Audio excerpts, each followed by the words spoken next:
Hi everybody, this is Cristina with Monday's New Hope, and this week we're going to speak about anxiety and ways that we can calm it down.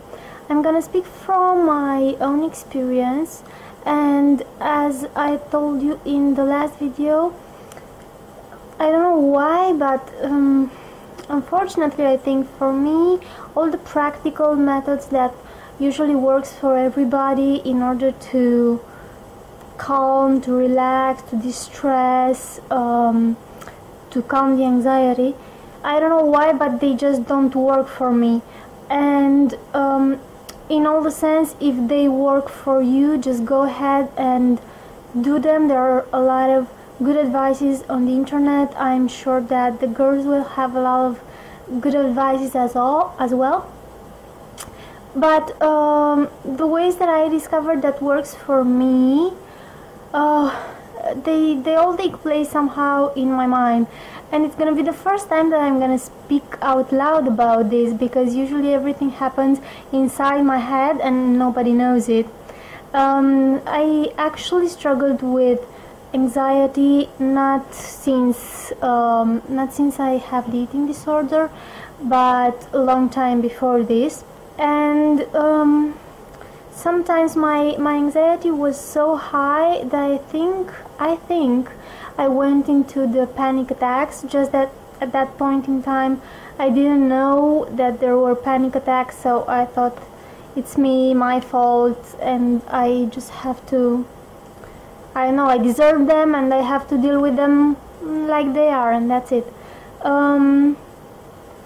The first thing that I discovered that worked for calming my anxiety down, and I used to use it a lot also during the university when I had exams and my anxiety levels were at the roof, and also when I had problem with my parents, when I used to be a teenager, and with different kind of problems, it always worked.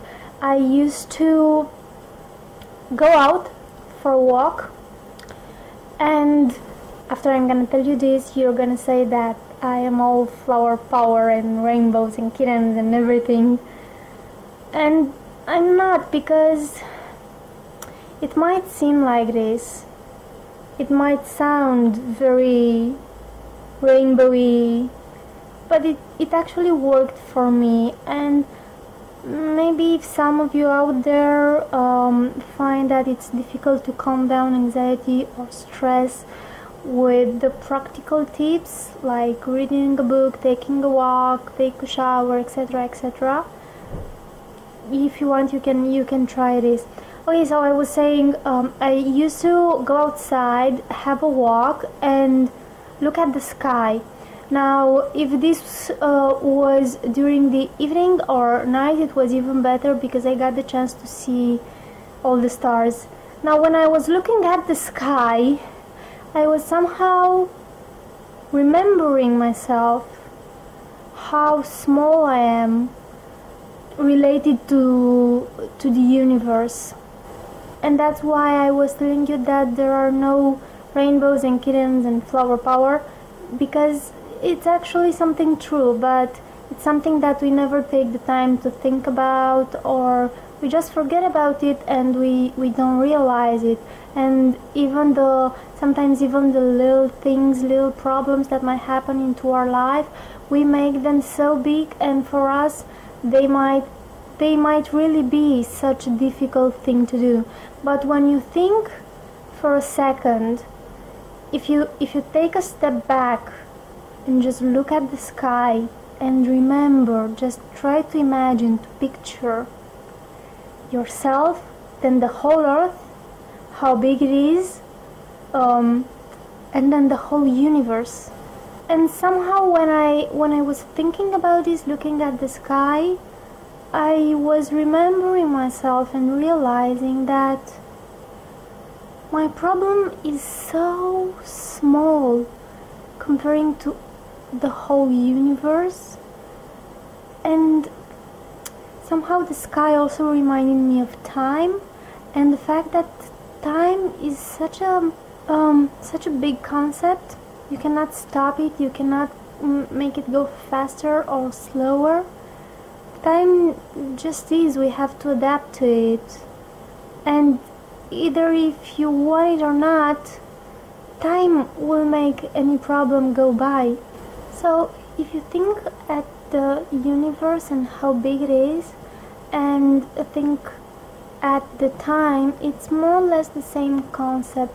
And I used to realize the concept of time when I have very high anxiety levels, and I realized that in an hour or a day or a year or in a determined period of time, my problem will go away. It won't be there forever. The feelings I have in that moment, the anxiety, will not stay there. And the simple fact that I remind myself that it will come a time when I won't have this anymore.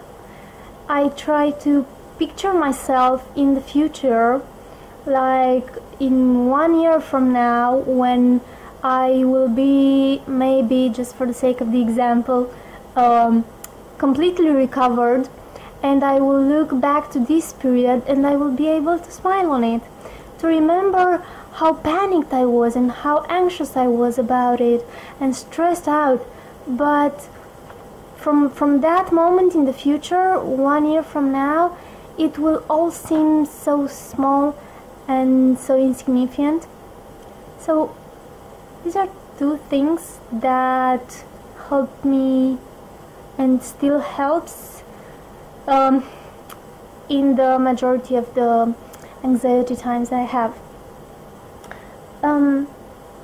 Another thing that is much more practical, but it somehow comes hand in hand with the things I have talked about already, is asking yourself what could be the worst thing that could happen, and try to be very realistic and to picture exactly the situation that you're going to be in when that worst thing is going to happen, and try to imagine how you're going to act and what you're going to do. This will somehow empower yourself with realizing the fact that any situation, any problem has a solution, and the fact that you have the solution inside of you, and everything can be solved. And if you find in your mind the ways that you can solve this problem if something very bad will happen, you could manage somehow to calm down. I do use this a lot of times, and even though I know that sometimes I exaggerate it and sometimes I overact, it still helps. And I'm saying that I am exaggerating because sometimes only a thought in my head will bring my anxiety to the roof. Like, I'm gonna share this with you. I sometimes am very, very afraid of the fact that I'm gonna receive a call one day very soon, and somebody's gonna tell me that my father or my mother or both my parents are dead. And this is the situation in which I don't know what to do, and I don't think that I could manage it. I don't think that I'm gonna be able to think, to concentrate, to act, to move anymore. I think I'm gonna die in that very moment. I know it's not going to be like this, for sure it's not going to be like this, but even when I'm thinking about it, I'm getting very, very anxious.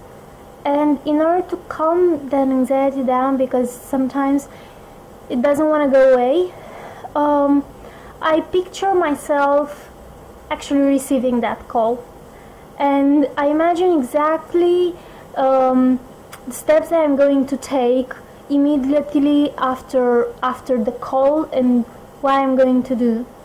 So yeah, this is an example that is a bit exaggerated in my case, but that's because I have this anxiety about my parents going to die. I don't know why. So maybe in some way it's good to be prepared for it, but on the other hand, I think I'm more too tragic and anxious, I guess. Oh, another good thing that I've actually started to put in practice since I was 15, I think, more or less, because it was in my very first years of high school when I've read, wait, I want to say the title of a book, but the title comes to me only in Romanian. In English, it's, I'm not pretty sure, but maybe if I'm gonna tell you Scarlett O'Hara, will that say something? I hope so, because in this book that I loved so much, Scarlett used to say, oh, I'm not gonna think about this today, tomorrow's another day, I'm gonna think about this tomorrow. And I like that so much, and I started to do it, and I still do it sometimes, and I like it, and it helps me, because when I'm anxious about something, maybe some project that I have to do at work, or when I used to be in school, or problem with my parents or friends or relationship or whatever, sometimes I just said to myself, you know what, I feel tired, I feel very anxious, very stressed, I just don't want to think about this now. I am gonna give myself a time to worry and be anxious about this as much as I want, but not now. For now, I will take a break of, I don't know, you decide the period, whatever you want, an hour or the whole day, and I'm not gonna worry, I'm not gonna think at all about this, but I know that 1 hour from now or tomorrow morning, I allow myself to worry about this as much as I want. And I don't know why, and I don't know if this works in everybody's case, but in mine works. I find it pretty strange, but it works very good somehow, because I know that tomorrow I can be as anxious as I want and I can worry as much as I want. It somehow gives me a break and makes me feel more comfortable about it, just giving myself a break. The other thing that works for me is observing my thoughts, observing my anxiety, the thing that I told you last time about, just stepping outside somehow from myself and just watching me and observing my thoughts and my anxiety and everything sometimes makes me be more detached of the problem of the situation that I live in and makes me be more relaxed. If you find that works for you, try to have different activities that are relaxing for you. Maybe work out, maybe listen to music, or sleep, or take a walk, or have a bath, read a book, whatever it helps. If you can calm down your anxiety and your stress with these practical actions, I think you are very lucky, because they just don't work for me. So let me know if you want to try some of this out and what do you think about them.